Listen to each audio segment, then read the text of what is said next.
the concept of universe, or you can say the cosmological view of Jainism, the view regarding the cosmology. So under the cosmology, we discuss about the universe, the structure of the universe, and many more other things. So we find that there are two types of concept regarding the cosmology in Jainism. One is the concept of universe, and second one is the concept of supra universe. So the concept of supra universe is quite unique. It is not found anywhere else in any philosophy of the world, though some parallel views we can get in Western philosophy, especially after Aristotle.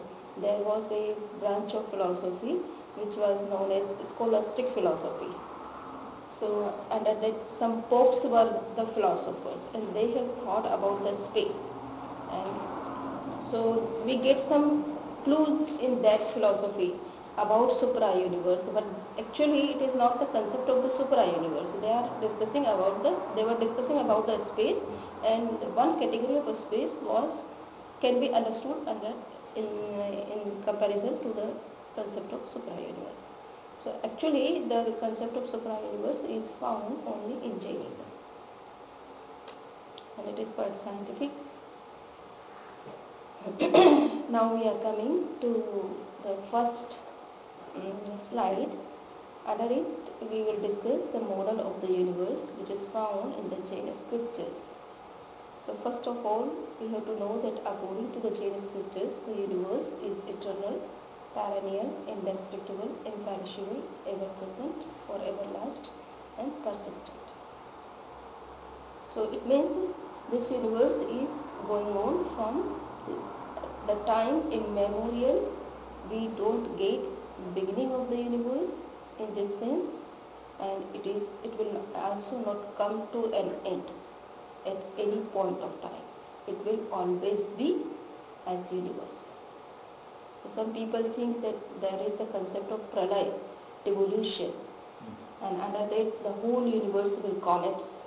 But according to Jains, it will never collapse. It will always be in its existence.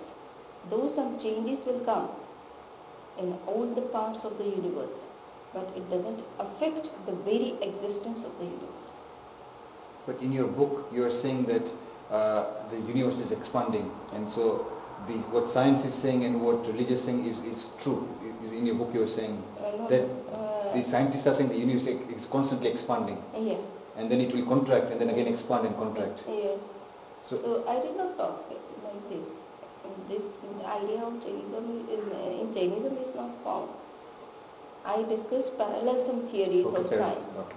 So under that I discussed the theory of expanding universe theory. So according to them the universe is expanding, but we are not saying that universe is expanding. The universe is static. There is no scope for expansion. But what happens? This approach of science is somehow limited. It is dependent on the instruments, the power of instrument. So they are now getting more sophisticated instruments, and they are saying that the universe is expanding. But actually the actual vastness of the universe is not coming in their instruments. So the more sophisticated instruments they get, they find that the universe is expanding. Actually their power of looking at the universe or observing the universe is increasing with the help of the instruments. The universe is static in its expansion. So according to Jains, the universe is perennial and indestructible or eternal. So it is not created by any god or by any supreme being. There is no such divine being behind it which is governing or which is making the universe, creating the universe. So perennial means all seasons is the same. Perennial. What's the meaning of perennial? Perennial means same doesn't mean that there is no change. Change is the intrinsic property of every element, whether it is universe or a living element or a non-living element. It is the intrinsic property of everything which is existing. Is it? But perennial means which is going on in all the periods of time. We are continuous. Its existence is continuous in all periods of time in some way or other way, in one form or other form. But it is not, it will not remain as it is. Today, what today we are looking, tomorrow may change. But it doesn't mean that it will lose its existence. Only changing, reformation goes on. But it doesn't. Is it? Can it be called permanent? Yeah, it is permanent. It is permanent in that sense. But it never, because it doesn't lose its original existence. Reformations is going on. Nobody can stop the reformation or changes because of the situation, because of the time, because of the some other factors. And if someone were to ask the question, why is it eternal, perennial, indestructible, and then it comes into transcendental really, because it's beyond mind. Why? If you want to put why is like this, then we cannot answer it. It's beyond our human. No, we have answer for this. That in respect of time we are talking all these things. In respect of time, there will be no time in future that the universe will be no more. It will always be in every time.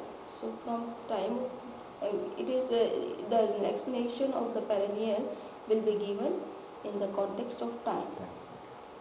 We will discuss it. But so far as the attribute, qualitative change and modal change, these changes will always be in the universe also. So we are looking from the time of Lord Rishabh to the time of our time. The universe is getting so many changes. The body, the length and breadth of body is not like the length and breadth of the time of Lord Mahavira nowadays. And many more things are changing. The sweetness of the grains is not like that which was found in the time of Lord Rishabh. So natural elements are also getting changed. The human nature is also getting changed. The human body is also getting changed. So this type of changes are taking place. But it is not, we are not finding that human beings were not in the past. They are only present, and in future there will be no human being on the earth or anywhere else. The existence of human being will always be somewhere. And we still believe that at the time of Rishabh, the body, humans were like giants, like thus Dhanushki. Yeah. So I am talking that the length is not found in our time, which was in the time of Lord Rishabh. So this type of changes physical changes are going on. The length, the height, the power of the body, physical power. We are very weak in comparison to those people. We cannot fight in that way. So their wisdom was more than us. Intellectually, they were more intelligent. Does it describe the human body like the same body we have now? Yeah. But the length of our body is not of 500 dhanush. No, not like that. Yeah. The form like we have two hands. Yeah, that is true. So therefore we are human beings. If we are totally changed, then we cannot be recognized as a human being. Can be as some other beings. So there are some things which are static or stable. So features are stable, but the size and shape and the power and so these type of changes are going on. One could say that they were more powerful intellectually. Yeah. Why? They were getting more wisdom actually. We are dependent on some external means of knowledge, more and more. Those people were more dependent on the knowledge which is coming from within. So they were full of wisdom more than us. So they could create such type of scriptures. Can we create? Can we perceive all these truths? They could perceive. We cannot. We are using instruments, even though we are not getting such information through them. That applies to the whole mankind in those times? Most of the people. Because there were no such type of formal institutions of education. So whatever knowledge they were getting by themselves, by their practices, by their working efficiency. So whatever they were, most of the people were getting the knowledge from inside. Later on, institutions were made and they were also getting some educations from there. Even in the time of Lord Mahavir, we are listening that there were some schools and Mahavir was also sent to learn something in school. So there were always some, in some form or other form, some teachers and some scriptures and some reading system or study system. But most of the people were not going to school, even though they were more intelligent. See, it is created by no God and government, by no divine being. It is regulated by its own laws. So then the question may be that how the universe is going on, how it is being governed, who is governing. So according to Jains, there are so many natural laws, and by those laws this universe is being regulated. In spite of the change undergone by its component parts, the universe remains in its essential character unchanged. The basic elements of the universe are living and non-living. We have discussed there are two types of realities in the universe. One is living and second one is non-living. So Under that's non-living, Jeev and Pudgal. Jeev and Pudgal, not Jeev and Ajeev. Jeev and Ajeev. Yeah. So under non-living, Pudgal is one element. Other four are Dharmastikaya, Akashastikaya, time. So in this way, non-living is some wider term in comparison to Pudgal. Okay.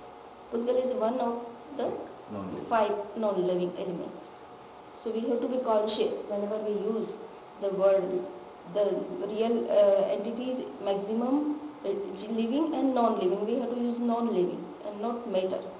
Living and matter you should not say. But when you say that under non-living there is one category, one element which is known as matter. So we will see that in any time of any period of time you will not get that there will be no element at all. Out of the two realities you will get no element, or all the elements will destroy forever. No. Universe is nothing but the combination of these two realities, living and non-living. Is there something in the universe apart from these two realities? Whatever you will see, either it will come under the category of non-living or living. So the universe is nothing. It is not separate from living and non-living existence. So where we found both types of realities or all types of realities, that is only the universe. The universe is nothing. So the basic realities will never lose their existence, and therefore the universe is eternal. Is it? They will always be there in some form or other form. So we living beings are at present moment. We will always be in future. We will not lose our existence. Likewise, matter and some other non-living elements will also not lose their own existence. So they are eternal, and therefore the universe is eternal. What about the planets within the universe? For example, here. Will it change or? Yeah, they may change because they have certain their existence is may remain for certain time period, and after a certain time period they may get degeneration, because no element can be in one form forever. It has always some certain period of time, and after that they get degenerations, and either they will convert in some other elements, or there will emerge some new elements out of that. Or it may be corrected or reformed, or whatever say, some other, with the help of other elements it can get some new form. So might be, but after a certain period, everything will change. It will not be in the same form. So what about the souls within the planet Earth? Yeah. If the Earth changes, what will happen to the souls? Because the conditions may not be right for them. Yeah, but you have to know, we are discussing the theory of cosmology according to James. You will find that this is not only the Earth on which living beings are living. There are so many Earths, so many places in the universe. So if one Earth is not, suitable to living beings, then they can pass on another area, another parts of the universe. So being limited in a space, it undergoes indeterminable phases. So we are looking that the universe is getting changes every day. We are looking that there is some change in the universe. The origin and fate of the universe. So here some philosophies say that there is origin in who believe in God as a creator of the universe. They believe that the universe has origination. It has its own beginning in some particular time, and it will also get fate, and it will also come to an end. So this type of view we found especially in the theistic philosophies. But so far as the Jain view is concerned about the universe, about the origination and the fate, you will find one reference in Bhagavad Sutra. Lord Mahavira addressed Roha, who was one of the ascetic or law follower, and he asked that the universe is with fate or without fate.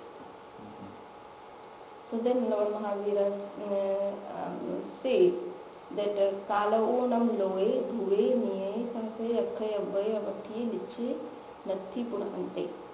It means, according to Lord Mahavira, from the point of view of time, you will not get the universe will come to an end. It is eternal, perennial. All those things you have to bring here. The same reference was given in the first slide. And one more reference we find in Bhagavad Sutra. So there also Lord says that the universe and supra-universe both come into existence in one time.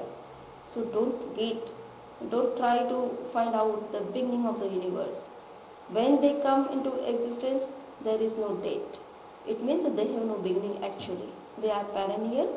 They are coming from the time of immemorial. Actually, they have no beginning in time. So they are eternal. The existence of universe is eternal, and the existence of supra-universe is also eternal. So Pubbim Pete Pacha Pete Do Vete Sathaya Bhava Anana Pubbi Esarova. Here the Lord Mahavira was saying that it is not the case that the universe was before the supra-universe or vice versa. The supra-universe was before the universe. Both are perennial, both are eternal, both are indestructible, both are continuous, and they have no end. That's what you mean by no temporal sequence. So there is nothing supra-universe first and then universe. That's what you mean. Yeah, that is true. So both are perennial in time. So it means that there is no temporal sequence between the universe and supra-universe. One has not come after another. Both are going on parallel. It is beginningless and endless. The universe, therefore, the conclusion is that it has no beginning and no end. So what's supra-universe? We will come to later on. There was ease and so here perennial, eternal. Why these terms are used? So there was is and would be no any fraction of time when the universe was or would not be existing.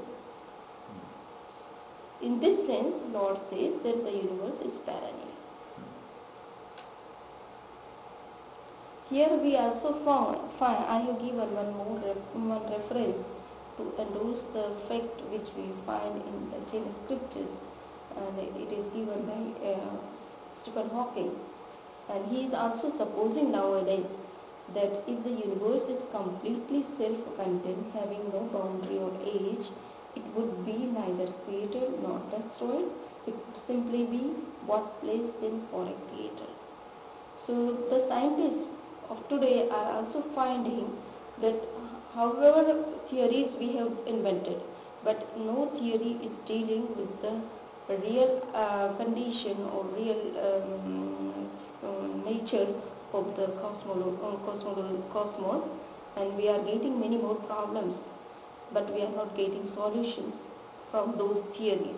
Now they are supposing that this universe must be self-contained and there should not be any creator behind it. And if it is so, then it is eternal and perennial. So now scientists are also thinking in the same line, and you can see in this book they have raised so many difficulties regarding the cosmological views which is found in science, and they are getting no solution about them. Now the basic elements of the universe. So what are the basic elements out of which the universe is made or has come into existence? So according to Lord Mahavira, when Lord Mahavira was asked that what is the universe, then Lord says that Panchastikaya Mai Loe. Panchastikaya is Mai Evati Loe Panpochi. It means that the universe consists of everlasting and perishable 5 kinds of substances. So if the constituting elements are eternal, indestructible, uncreated, then the universe is automatically not created by any other power, by any power. Is it clear? Panchatikaya is Mai Evati Loe Pauchai. It means the universe is consisting of 5 extended realities.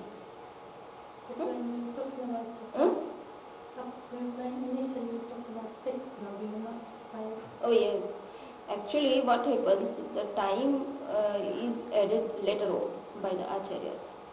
Lord Mahavira did not discuss about time as a separate substance. So according to Shvetambaras, time is not real entity. In that sense, independent entity, it is more of the living and non-living. Because we are getting change, and our change is explained in the terms of time actually. Time is not independent reality. Realities are only 2, living and non-living. Under non-living, we find only 4 elements actually: Dharmastikaya, Akashastikaya and Pudgal. Time has no independent existence. It is always dependent on the living and non-living because it is more. But doesn't it ask your mind says, if I was a Pudgalastikaya, then I don't have any need for liberation, anything. I'm just Pudgal. I'm non-living. So it's better for me to be non-living than living, because then I don't need to have liberation. If this chair is made of some Pudgalastikaya, there's no problem. मैं धर्म करूँ ना करूँ, मेरे को मोक्ष जाने का है, because I'm just non-living and I'll remain non-living for the entire universe. Isn't it better for me to be non-living? Who has said you that you are non-living? You come under living. Yes, but but I'm saying, isn't it better for me to have been non-living? If I was a Pudgal, then doesn't it ask your mind says that instead of Jivastikaya, if I was Pudgalistikaya, then there's no all this problem of doing religion and doing. But you are basically living being, and living being cannot be converted into non-living at any point of time. It never loses its own real existence. You are living, why you want to be non-living? Because then there is no need for me to go to Siddhshila. Because so if you are not interested, you can live in this universe. There is no need to go there. But it doesn't mean that it will be better for you to convert into non-living. Why you are losing your identity? Nobody wants to live their own original identity. Why you want to be? There are infinite living beings, infinite number of living beings. They will never liberate, according to Jain. They will never, because they are not interested to go there. So live. What is the harm? You have to live. You have to run the universe. There is no need. Don't feel any difficulty that I have to be liberated. No. You can live here. But ultimately, it is our nature. What happens? Everything comes to its own nature. Everything wants to return to its original state. So we are at present in not original state, and therefore we are facing so many problems, so many difficulties, and passing through births and deaths and doing all things which are not according to our nature. Getting suffering because of that. So we want to return to our original state, pure state. And original and pure state is known as liberated state and nothing else. What is that? How do we know it was the original state? What do you mean by like what is how? What? When you said that that's your original state, what made you different now? I know it's like karma is coming in. Yeah. What made the karma come in? Can you explain me? So, if our original self, why was it that we are not born liberated? Why did we get karmas in the first place? Yeah. So this is good question. But you know, anything which is found in the universe is not found in its original pure state. It is always mixed with some other, and there is no answer to it. Nothing is found in pure state. Can you find anything? You are getting oil from the ground. Oil is later on refined in the machine by the machineries, but nothing is found pure. You get grains, but you always get grains with some cover. Why it is the cover is attached to that grain? So in nature, nothing is found. It is natural and what we say, coming from the time of immemorial. Nobody can get the answer. If we all are liberated, then why we are doing effort to learn all these things? So nothing is found in nature in pure state. Later on, it gets pure state. After knowing that I am not in pure state, now I have to come into my original state, and then they make effort for that. There is no beginning of karma or the beginning of purity. Yeah. Everyone is contaminated with something. Yeah. So everything is contaminated by something or other. So until and unless you know that you are not in pure original state, you will not do effort for that also. There is no beginning of karma. No beginning of karma. If it is, then the question will be, then Siddha will also be contaminated at some point of time. Pure souls have no seed to attract any karma. It is only impure souls they can attract the karmas. Otherwise, there will be no meaning of liberation. If pure souls can attract the karmas, then Siddha will also karma. So there will be no meaning of getting liberation even. So there is no beginning for them either. Yeah. No beginning. The soul is basically in nature. Nothing is found in pure state. You have to see, and you will find that nothing is found in pure state. Everything gets purity or refinement later on by some process. So whether it is living elements or non-living elements, you get gold, but gold is not found in pure state in nature. After a long process and very hard process, you get gold. So anything you will find. It is. So now the universe consists of 5 everlasting imperishable substances, and those according to Lord Mahavira are Dharmastika, Adharmastika, Akashastika, Jivastika and Pudgala. He never mentions time there. Time has no independent existence. according to Shwetambar tradition. According to Digambar tradition, time is also independent reality. But as you know, Digambar tradition do not believe in the scriptures which are found at present in Shwetambar tradition. So they were time is not independent reality according to Shwetambar tradition. It is the mode of living and non-living elements. Whatever change is going on in both the elements is explained in the terms of time. I am of 1 year, I am of 2 years. So what is the 1 year and 2 years? Is it separate from me? The changes which has taken place during 1 year in me, I am explaining in the terms of 1 year. I am of 1 year. So year is not separate from me. Year means what changes have taken place in me during this period, during this length of time. I am explaining in the terms of year. So year has no independent existence. It is only explaining only the changes which are taking place, which have taken place. So are we not wrong to include time? Is it? Huh? So should we not be including time from the Dravya? Yeah. Under the category of Dravya we include it, but under the category of 5 Astikayas we don't include time. Astikayas means which the basic elements which have independent existence. Independent existence. But time has no independent existence. It come under the Dravya in the sense that Dravya means which is useful for explaining the world, and there are so many practical purpose which are served with the help of the time.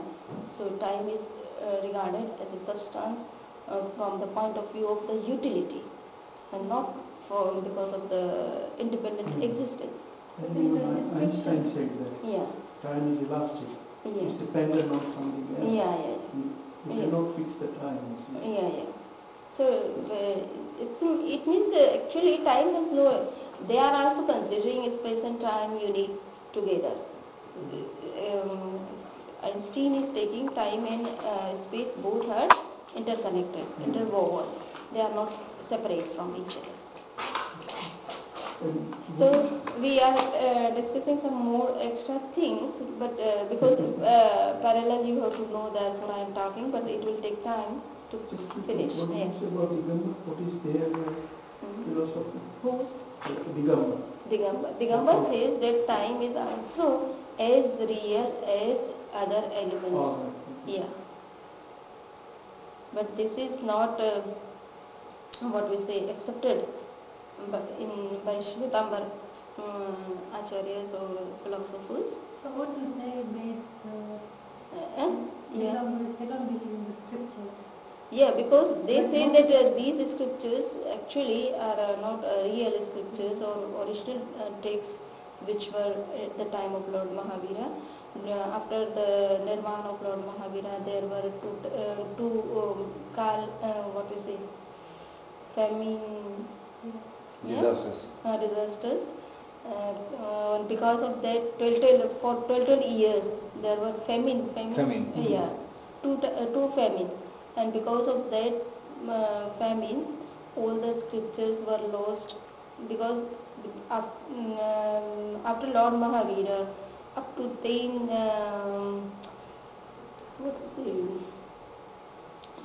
600. After a long time of the Nirvana of Lord Mahavira, the scriptures were codified. Before that, they were memorized by the monks. And the monks were in that famine couldn't survive in that critical situations, and with them the scriptures were also lost. They were not written in original form. So what are they basing their knowledge on? Scriptures are not. Yeah. So there were 12 scriptures. Out of the 12, the 12th one, they are saying that some portion of the 12th scripture was somehow preserved in some temples and some what we say upashray, and they could get the copy of that scripture, and on the basis of that some later acharyas who were very eminent in their tradition, they made some texts. So those texts they take as a scriptures, but they are not original of Lord Mahavira's teachings. So that's why yeah, on the basis of that they are. But anyhow, these substances, through their modifications and the relations in which they stand towards one another, produce the multifarious world processes.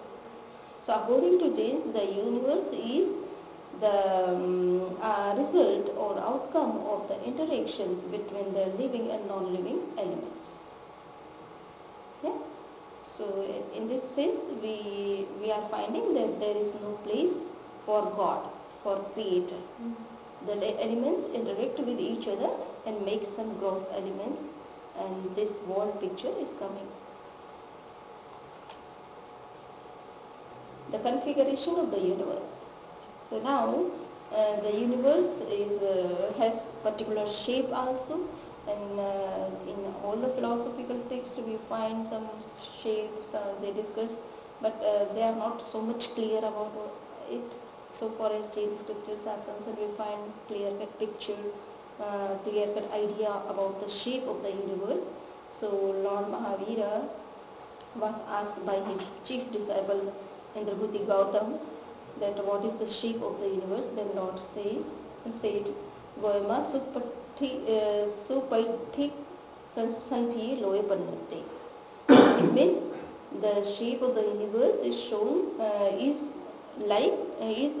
Supratishtak Sansthan. It is the shape of Supratishtak. So what is Supratishtak?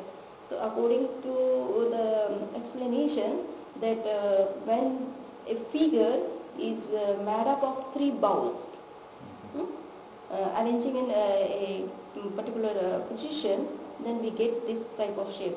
So how it is found? Then first universe is compared with the three bowls. One bowl placed convex, upside down at the bottom, the second bowl placed concave with the face upward above it, and the third one placed and again convex again upon the second.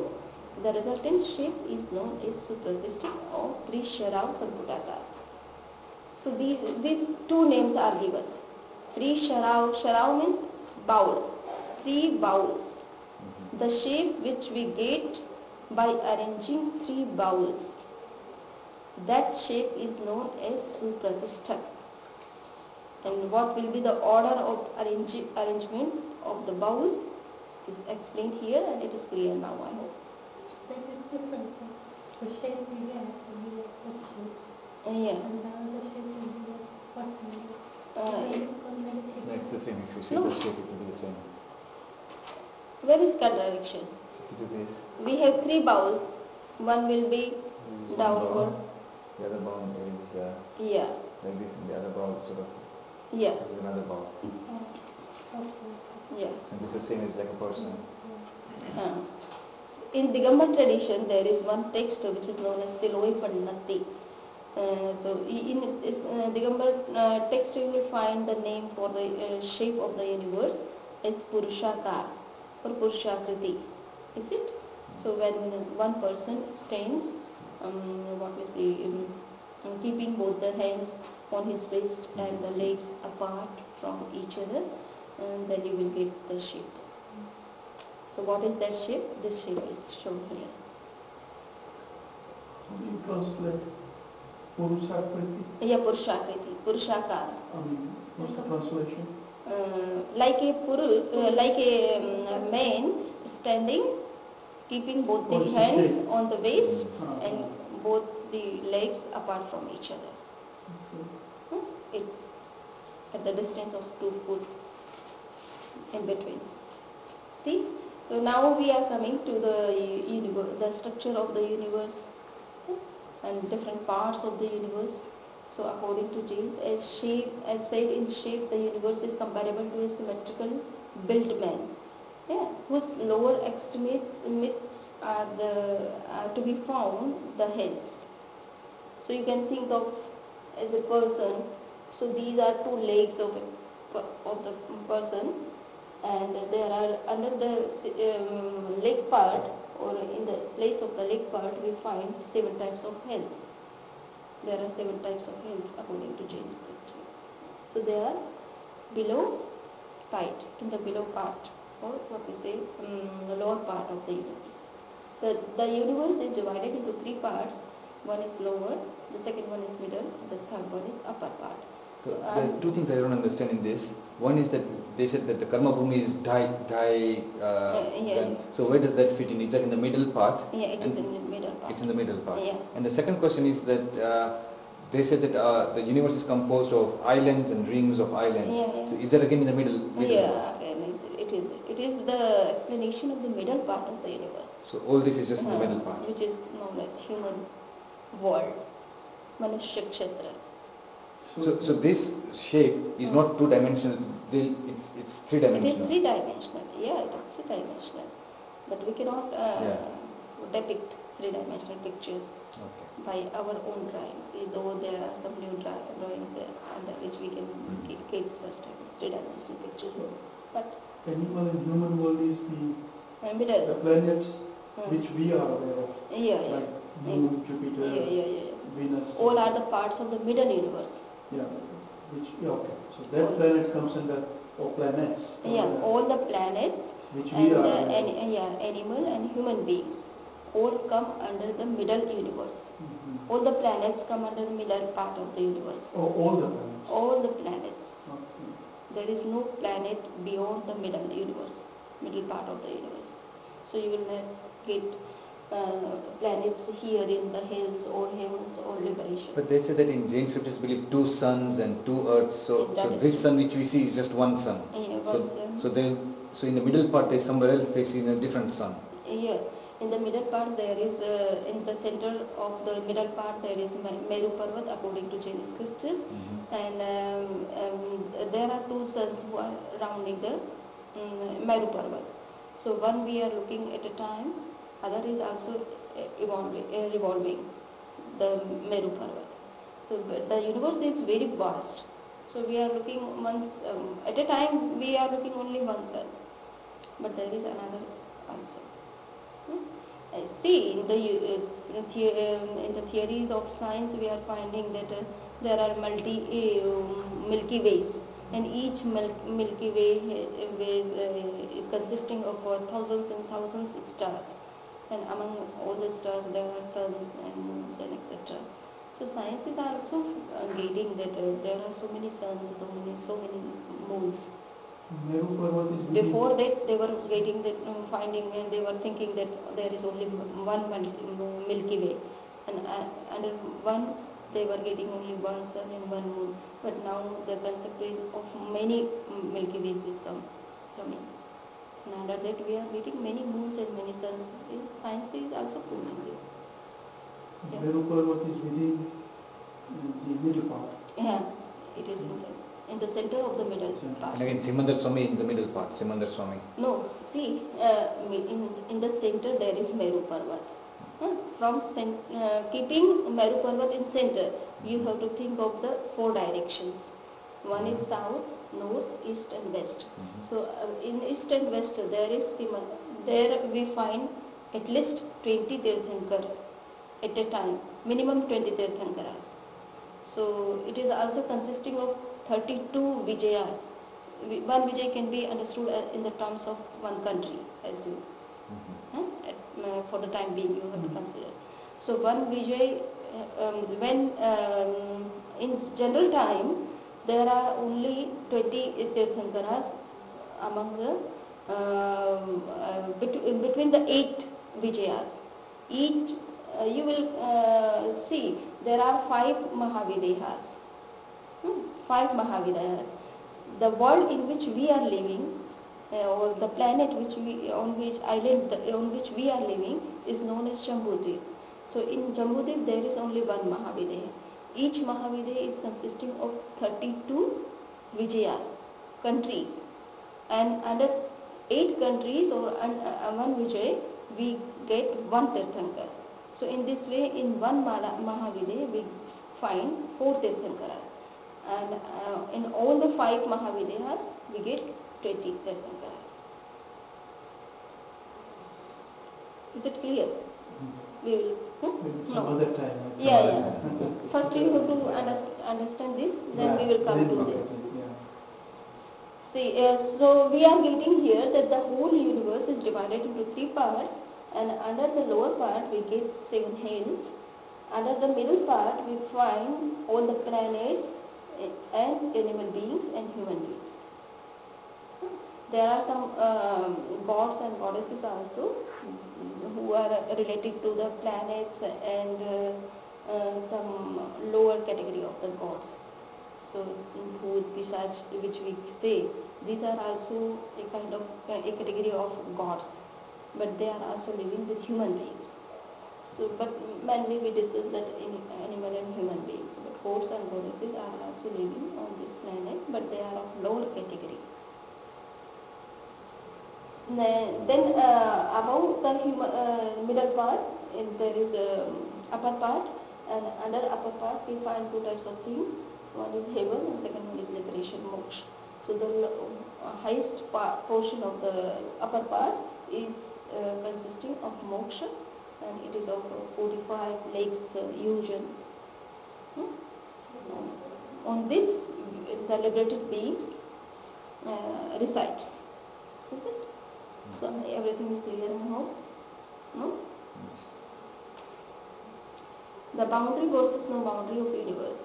Now we have to see that if universe has particular shape, then it must have some boundary.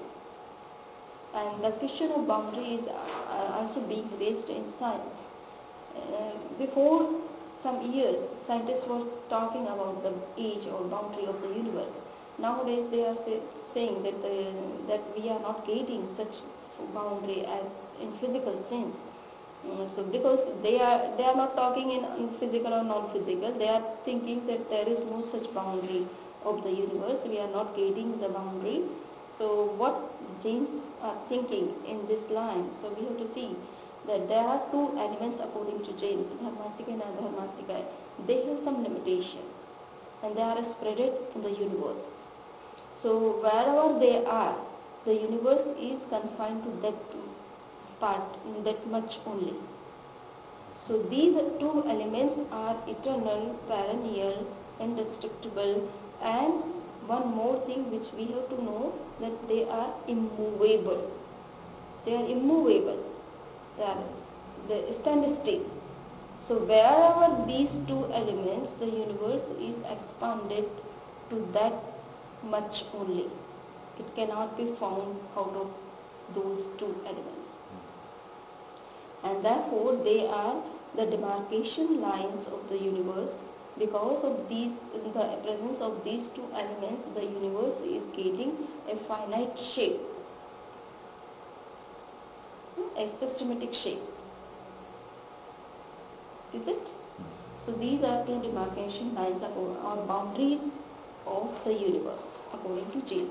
And therefore the universe has particular shape, particular size, particular length, particular breadth, and it will never change. The shape, size, length, breadth of the universe will never change, because these 2 elements are immovable. They never contract, they never expand. So expansion is not possible. Whatever expansion we have at present, it will always be in the same way. So these 2 elements are static or stand still, and therefore the universe, the expansion of the universe is also static. You will not get any expansion anymore. So it is because of these 2 elements, nothing can go out of the limit of the universe, and this is the reason it is working under a system. So according to Jains, if these 2 elements were not, the universe will never be, would have never been in a systematic order. It will have been converted into chaotic state. Who will control the elements of the universe? These 2 elements are helping to control the elements of the universe. They are not going beyond the limit of the universe. Otherwise, they can go into the infinite space, and the whole universe can collapse in that way, in that state. So these are restricting all the other elements which are going on in the universe or which are moving in the universe. So it is because of these two elements nothing can go on out. Like universe, the boundary of it is also eternal and has no temporal sequence. See, so Lord Mahavira says that Puvim Pete Pacha Pete Sasaya Bhave. So when he says that the universe, the boundary, the Lord was also asked that the boundary of the universe is static or it is also changing. He says, or it is before or after. He said that the boundary of the universe is also eternal, because the universe and supra-universe are eternal and their boundary also, it never gets changed. But both of the elements are non-physical, and therefore the universe has no boundary in its physical sense. Why scientists are not getting boundary? Because these two elements are not physical. They are non-physical, non-material, and cannot be detected by the instruments or by the senses, and therefore they couldn't get such type of boundary in physical sense. But there is some boundary, otherwise the universe must be infinite, but it is always finite, and no philosophy says the universe is infinite. They always say that it has some limit, it has some finity, but what finity is that and who is finiting, nobody knows. But James have the answer that these two elements are putting limit to the expansion of the universe and controlling the elements. The volume of the universe. Here, if the universe has finite shape, then it must have some volume. So what is that volume? So the volume of the universe, so to explain the volume of the universe, Lord Mahavira first explained the speed of a god. And suppose, what is that speed of God? So he was saying that suppose there was a mountain Meru of 1 lakh yojan height in the center of the middle part of the universe. One god stood on the climax of it. At the same time, there were 4 goddesses having balls in their hands at the bottom of the mount. Each of them threw her ball in her own directions. They are standing facing in different directions, in 4 directions. So the balls which they were having, they threw in each in their own directions. At the same time, the god coming down from the top of mountain and caught all the balls before touching the ground in all the 4 directions. With this speed, 10 gods started their journey to reach the end of the universe. So you have to suppose that what will be the speed of a god. The mountain Meru is of 1 lakh yojan. He is coming down first from the top of the mountain. It means that he is coming down at least 99,000 yojan below. Then he started catching each of the balls. What is yojan? Yojan, 1 yojan is equivalent to 8,000 miles, more than 8,000 miles. Yeah. It is the measurement of mapping or measuring the long distances according to Jain thinkers. So Jain philosophers used to talk in the terms of yojans whenever they were talking about the long distances of the universe. So nowadays we find light years. So light years are used to measure long distances of the universe, cosmos. So in Jain scriptures we find such type of measurement unit as a yojan. And bigger, one more unit which is bigger than yojan is known as rajju. So one rajju is consisting of innumerable yojans. A and 1 yojan is equivalent to more than 8,000 miles. Now you can suppose what the universe is, how much the universe is vast in that sense. Can you measure? 1 yojan is equivalent to 8,000 miles. And only the middle part of the universe is consisting of innumerable yojans. So wherever innumerable comes, it goes always beyond our imagination, calculation. Is it? Yeah. Scientifically, yeah. we are confined by the center of gravity. Yeah. Our movement is related to the space. Yeah. But in this sense, there is no center of gravity, there is no... No, according to James, there is center of gravity in the form of Dharmastika. Adharmastika and Dharmastika. So these are two forces which are working and confining our movement, limiting our movement. And we are static in and therefore the universe is getting a systematic order. Otherwise things may go out of the limit of the universe. And the whole universe may collapse because of their own speed and their own gravity. And every element has its own movement, but the movement is controlled by some other forces which are working in the universe in the name of Dharmastika and Adharmastika. Okay? So time is over. Even after more than Lord Mahavira says that even after more than 7,000 years, they could cover more than half distance of the universe. So with that speed, 6 gods go in 6 directions, only in the middle part of the universe, not of the upper part or lower part. But even after 7,000 years, they couldn't get the end of the universe, middle part of the universe. So can you imagine how much vast the universe is? And I have given the picture of this. There must be actually 6 gods in picture, but I couldn't put all the 6 numbers. So I gave only one. Actually, the cricket the player has been given. I couldn't get the picture of the gods in the computer. So I put the picture there. So you can imagine that how these 4 goddesses were having balls. They were throwing at a time. The god is coming down first, then catching all the balls. So what will be the speed of a god? With this speed, 6 gods go in 6 directions at a time, and even after 7,000 years, they couldn't get the end of the universe. Even of the middle part of the universe, they couldn't get. And that is the very narrowest part of the universe. The middle part of the universe is the narrowest part of the universe. It is not expanded much. So, should I finish here? Fast, if you do it quickly. The finity of the universe. So the same thing I have explained how the universe. Now I have given 4 pictures.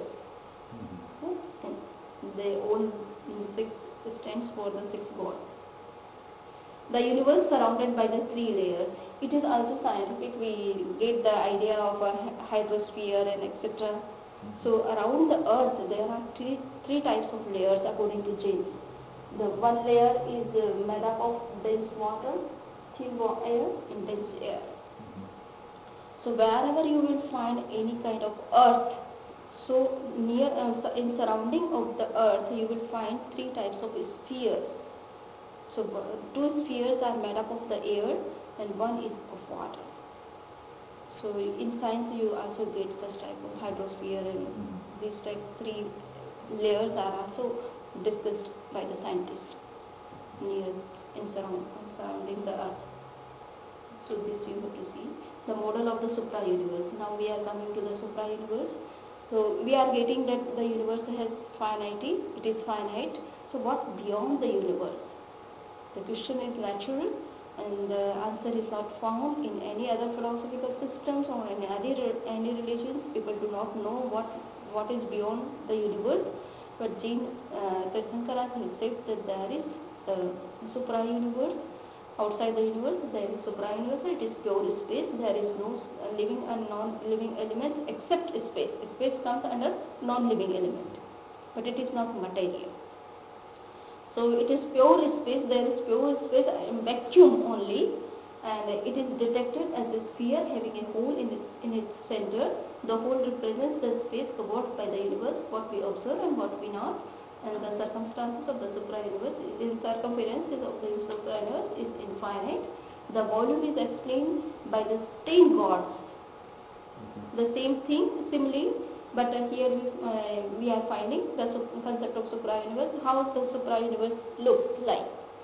So you can imagine, Lord Mahavira says that you can imagine that there is a sphere having a hole in the center, and the hole represents the portion of the universe. And beyond universe, you will find infinite vacuum space, and that comes under the supra-universe. And there is no end. The universe has end, but the supra-universe has no end. It is infinite in circumference. The mechanism versus structure of the universe. Now this slide must be explained under the concept of universe actually. So how the universe is located, there are some order in the elements of the universe also, and what is that order? Here it is explained that the universe is located in a symmetrical order. In this order, the thin air rests on space, the thick air rests on thin, water rests on the thick air, the earth rests on the water, the living and non-living elements rest on the earth. So we are living on the earth, but below the earth there is water, and below the water there is thick air. Then you will find thin air, and then you will find space. So all things are located in space ultimately.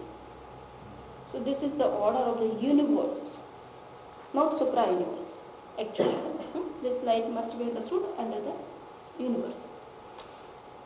And the view of science, this you have to read later on. The volume of the anti-universe, actually it must be connected with the supra-universe. Yeah. And infinity of the anti-universe, the supra-universe, I told you that it is infinite. The 6 gods go with the double, or you can say more than double speed of the previous god. And even after 7,000 years, they could cover only a little part. We can say infinite part of the supra-universe. It means how much the universe, the supra-universe is vast, and they couldn't cover the end, or they couldn't reach the end of the supra-universe at any point of time, because it is infinite. The supra-universe is Alokakash. Alokakash, yeah. So the configuration of the supra-universe, the curvature in the universe. We are also getting the concept of curvature in science. Before, scientists were talking that the space is curved, and therefore the things are falling.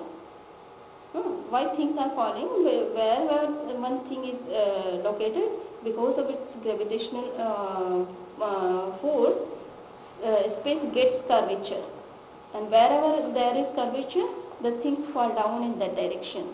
So this explanation was given before some years by the scientists. Now they are saying that no, space is not getting any curvature. So where is the curvature is found in the universe? So according to James, actually space is not getting any curvature or curve, but we find curvature in Dharmastika and in Adharmastika, and because of that, in the universe you can get some curvatures. But in the end of the universe, you will get such curvatures. So in this way, I have covered few things of the cosmology, and I hope that the chapter which is given in